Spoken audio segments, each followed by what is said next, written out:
everyone, and welcome to Journey with the Kellers. My name is Amanda Keller, and today we are back in the Keller kitchen. So today we are going to be making something from the Binging with Babbish cookbook. Today's first recipe from this book is going to be Traeger Turkey Burger, which is a turkey burger that is inspired by Parks and Recreation's TV show. All right, so this has several steps to it because we have to make a couple sauces and some chips and things like that. So this is probably something you're going to want to start earlier in the day or make things ahead of time, like the day before or whatever, and then put them all together later, okay? So what we're making first is the papaya chutney. So the first thing that you're going to do is you need one medium papaya, peeled, halved, and seeded. And then you're going to need to cut that up into 1.5 inch pieces. So if you've never dealt with a papaya before, they're pretty easy to cut. You just cut them lengthwise right down the middle. There's no big seeds or anything in the middle of them, so it's pretty easy. You can just scoop out all of the seeds with a spoon, and then to peel the papaya, you can either use a paring knife or a knife and just peel it with a knife, or you can use a peeler. I will caution you though, once the papaya is peeled, it is very slippery. So you can peel it before you cut it in half if you would like, but it gives you a better grip if you have the peel on there while you're cutting it in half and then seeding it. So that's up to you, whichever way you want to do it. Then you're just going to slice the tops off, the thinner top off of each side of the papaya, which is basically where the plant would have been going into it. You're gonna cut that off, and then you can slice it up into slices and then cut it down into smaller pieces and then put it in a saucepan like so, okay? All right, so once you get that all in the saucepan, you are gonna add to this 1/3 of a cup of apple cider vinegar. So 1/3 right there, okay? And then you're also gonna add to this 1/3 of a cup of golden raisins, which I have right here. So some golden raisins. You're gonna give it a pinch of saffron threads, I can't say that. If you can see this, they're just little tiny red like threads. I think I had to order this off of Amazon. So just a pinch of these, if I can get my fingers in there. Okay, saffron threads, got it. And then you're just gonna put a little bit of salt and pepper. Oh, wait a minute, does it say the salt and pepper yet? Oh, nope, that would be later. Okay, this doesn't seem to want to go back on. Okay, and we've got a raisin that's out of the pan.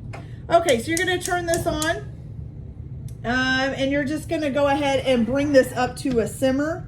So you could start out, if it starts boiling too hard, turn it down to low. But bring it up to a simmer, and then you're going to let it simmer for about 20 minutes. You want it to thicken up is what it's gonna do, okay? So I'm gonna go ahead and let this cook for 20 minutes. Once the 20 minutes is up and it has thickened up, you're gonna go ahead and just season it with a little bit of salt and pepper. It doesn't give measurements or anything, just put a little salt and pepper on it, and then remove it from the heat and let it cool off, okay? So while that is cooking, I am gonna go ahead and get the stuff ready for the black truffle aioli, and I'll come back and show you guys how to do that. So I'll be back in just a minute. Okay, you guys, so now we're going to make the black truffle aioli. So the only thing that you really need to do ahead of time for this is you're gonna need 4 large egg yolks separated from the whites, of course. And then you're gonna need a half of a lemon squeezed. So you need the juice from half of a lemon, okay? It also says to use an immersion blender with a cup. I have an immersion blender, but I don't have a cup for the immersion blender. So it says if you don't have one of those, to go ahead and use just a stand blender or a food processor. So I'm gonna use my blender for this, and let's hope it works out okay. So what you're gonna do first is take your 4 egg yolks and you're gonna put it in here. And of course, you need a spoon or something to scrape it out here. Go.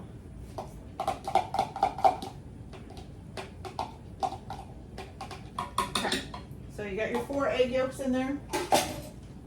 Then you're gonna add to this your lemon juice, your half of a lemon juiced, okay?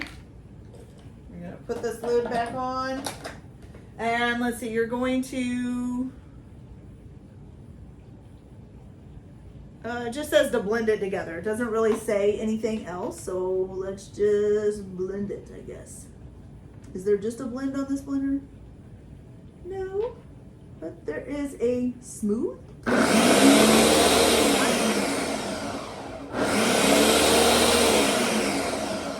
That's very loud. I'll be right back. This next part I'm just going to explain because I can't have this blender on and doing it at the same time. It's just too loud. So you're gonna blend your egg yolks and your lemon juice together. Then you're gonna take 1 cup of canola oil and put it into a measuring cup. And you want it to be a big enough measuring cup that you can add the truffle oil to it, okay? So 1 cup of canola oil and 1/4 of a cup of black truffle oil. Uh-oh. Well, how do you open this? Oh my. Okay, hold on. I'll be right back. All I had to do was twist the lid. Popped right out. Oh my gosh. Okay. All right, so now you're gonna add 1/4 of a cup of black truffle oil to your 1 cup of canola oil. Okay, about right there. Okay, so now you are going to take this and you're going to turn your blender or immersion blender or food processor, whatever you're using, on high, and you're going to add this streaming in slowly while the blender is running. Okay, so I'm just going to do it through the little spout up here. Sometimes there's a little window where you can add stuff in.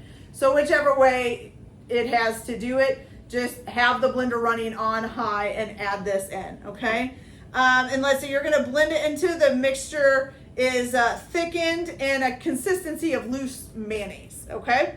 Then once you get that done, you're gonna put it in a bowl and refrigerate, cover it and refrigerate it until you're ready to use it, or overnight, so whichever one you need. So I'm gonna go ahead and add this into this, and then I will be back to show you guys how to make the cheese crisp. Okay, so I'll be back in just a minute. Okay, you guys, so now we're ready to make the cheese crisp. Okay, so first you're going to preheat your oven to 400 degrees, and then in a bowl you're going to take 6 ounces of fettina cheese that's been shredded, and then 6 ounces of Parmesan cheese that's been grated. And you're just going to mix them together in the bowl, and you get a nice kind of flaky little cheese mixture. Okay. So now what you're going to do is you are going to take this and put it onto a prepared baking sheet in piles. I just put parchment paper down. And it's supposed to be 4 even piles. So this recipe makes 4 burgers, but I am actually going to be making 6. Okay, so I'm going to do 6 even piles. Make sure you don't go off the parchment paper. So there's 1. These are probably way too big. 2. I can see how they make 4. You just do 4 good sized handfuls, but I'm going to have to reduce them down a little bit so I can make my 6. Okay, so now we're just going to take a little bit out of this one, a little bit out of this one, not even, a little bit more, a little bit more. Okay, so once I get 6 even piles, I'm gonna pop these in the oven at 400 degrees for about, let's see, it just says until they're golden brown and set, and it doesn't say anything else than that. Then you're going to remove them from the oven and put them on a grate, or not a grate, what are they called? On a wire rack, I'm sorry, to cool down, okay?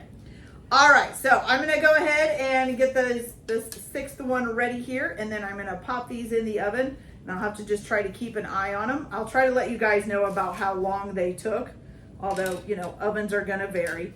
So I'll make sure they get golden brown and done, and I'll put them on a wire rack to cool. And then after that, we will come back and we will start the stuff for the actual turkey burgers. Okay, so I'll be back in just a minute. Okay, you guys, so now we're going to start basically the turkey burger, but first you have to deal with your eggplant. So what you're gonna do is you're gonna take 1 eggplant and you're gonna cut the top off of it, okay? Try to get some of these leaves up out of the way a little bit here. Okay, so cut the top off of the eggplant, and then you're gonna cut it lengthwise in half, okay?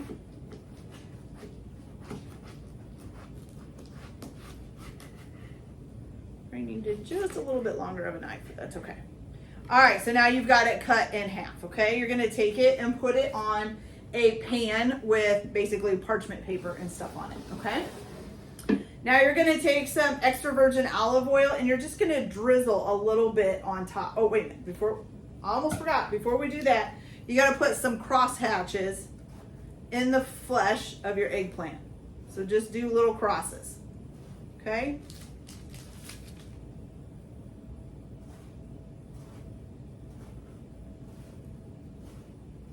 Okay.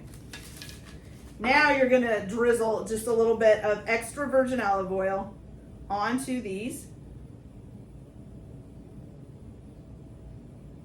Okay. And then you're gonna I'm gonna kind of rub that in a little bit, even though it doesn't say to, I'm going to. And then you're gonna turn these over, cut side down onto your pan, okay? So you're gonna bake these in the oven at 400 degrees for about 30 to 40 minutes. You want them to be golden browned and soft, okay? Once they're to that point, you're gonna set them aside and let them cool enough to handle. And then I will come back and show you what we're gonna do with them after that. So I'll be back in just a little bit. Okay, you guys, so once your eggplant has cooled off enough so that you can handle it, you're just gonna go ahead and scrape the flesh out and into a large bowl, okay? So what you're gonna do with that is you are gonna add in 1 teaspoon of anchovy paste, okay? And let's see here, 1 teaspoon. Oh, the cat is knocking the mouse for the laptop down. Ooh. Okay, so 1 teaspoon of anchovy paste. Then you're gonna do 1 tablespoon of soy sauce.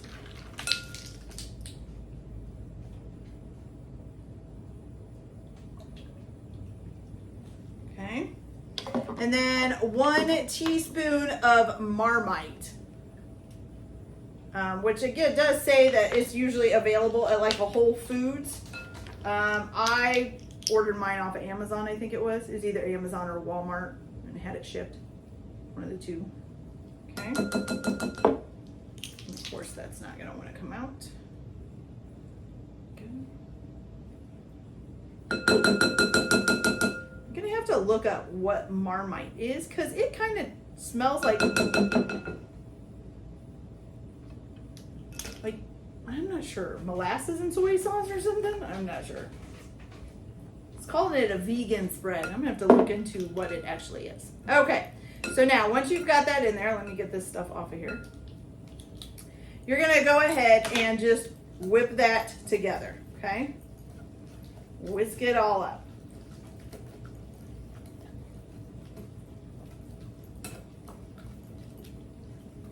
Okay. There we go. And then you've kind of got like a brownish looking eggplant, okay?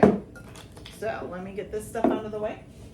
Now you're gonna add in 1.5 pounds of ground turkey breast. Now, like I said, I am actually doing 2 pounds because for one thing, they come in 1 pound packages. And I don't wanna waste a 1/2 pound of ground turkey, and because I need 6 sandwiches, because we have 5 people here and my mom is coming in for dinner as well, so I need 6, okay? So, I'm gonna go ahead, get these in here. Now, it does say to gently fold this in, so we're gonna get rid of that. And you're gonna use a spatula here and just kind of try to fold in the turkey until you get it all nice and mixed in, okay?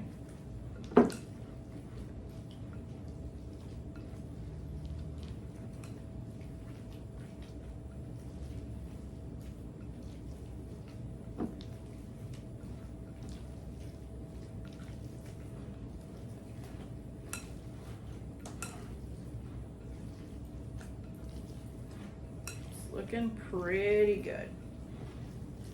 The good thing is about usually using turkey in anything, you don't usually see blood, which is kind of nice.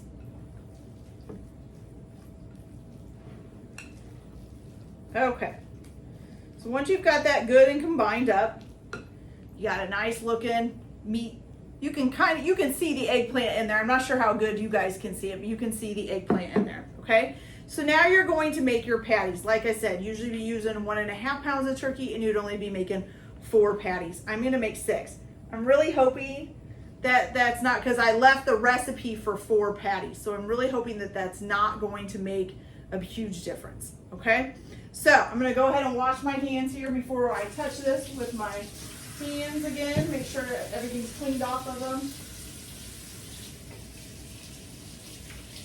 And yes, I am going to use my hands to make it. Okay, so what you're gonna do is you're gonna make 4 patties, 6 in my case. You're just gonna take some stuff. I'm gonna start out with just making a ball so that I can make sure that I make them all the same, about the same size. Okay, then I can add to it as I get the number of patties that I need out.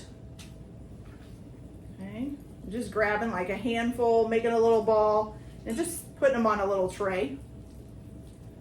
Okay, so now we're down to, oh, I think there was a part of the turkey that wasn't quite thawed, just a little tiny part there. Whoops. Okay. All right, so now I'm just gonna add to these.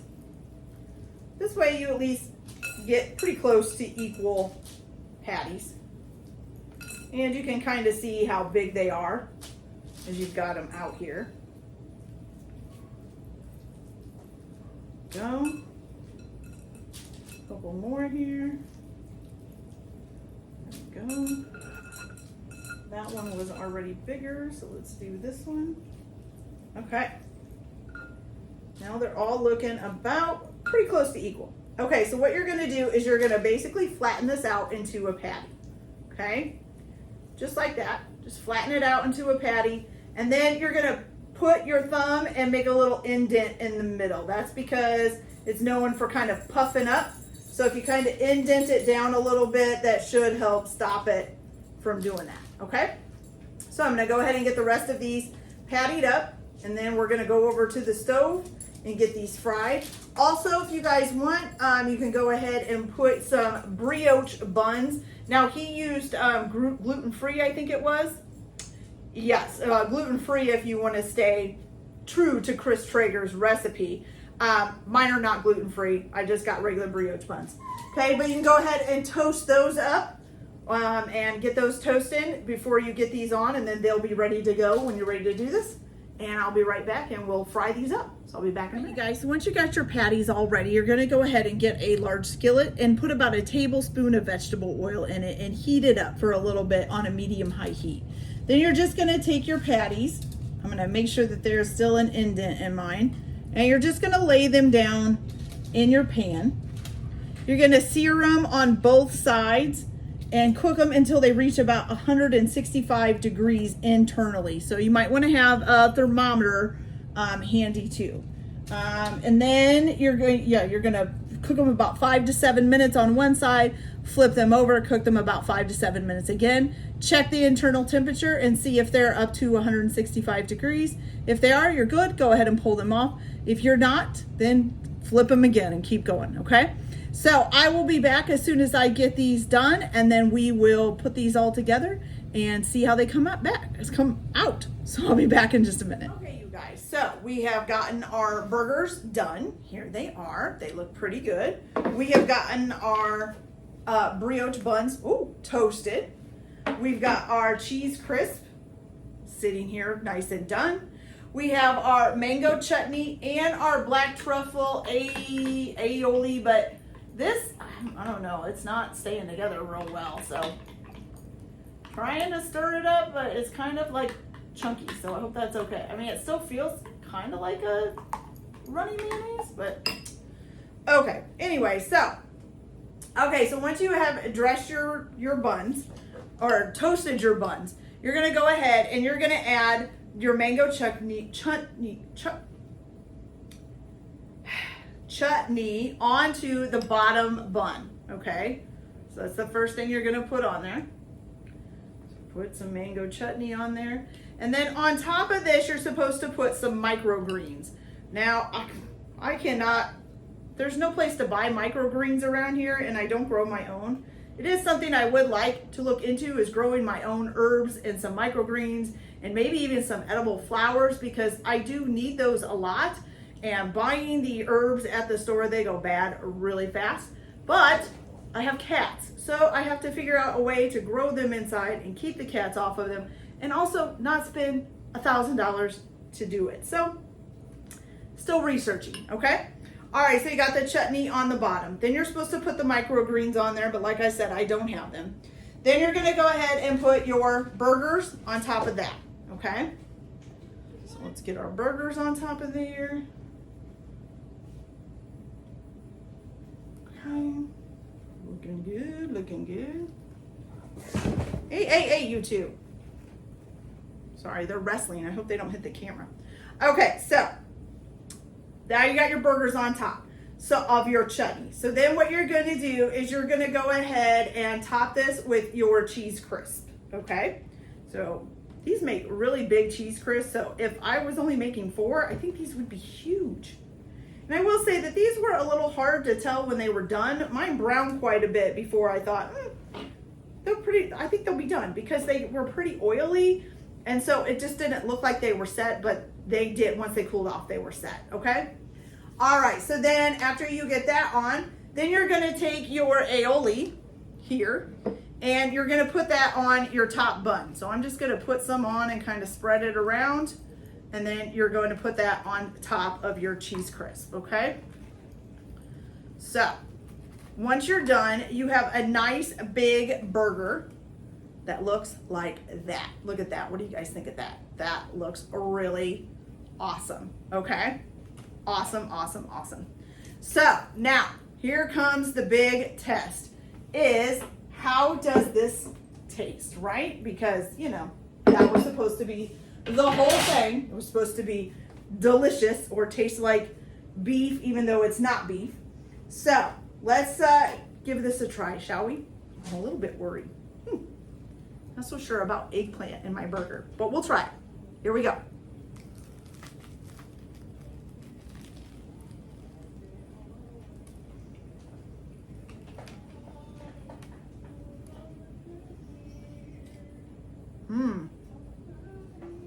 That is actually really good, guys. Wow. I am really impressed. That's probably the best turkey burger I've ever had. It does taste a lot like beef, okay? And look at the inside here. All nice and cooked, real good, looks perfect. No pink. That's delicious. Oh, so that actually tastes a lot like a beef burger to me. Fantastic. Okay. All right, you guys, so that is it for this video. I hope you guys liked it. Like and subscribe if you like, or don't if you don't. Everyone have a good day. Enjoy your cooking. Keep your kitchen messy, and we'll see you later. Bye.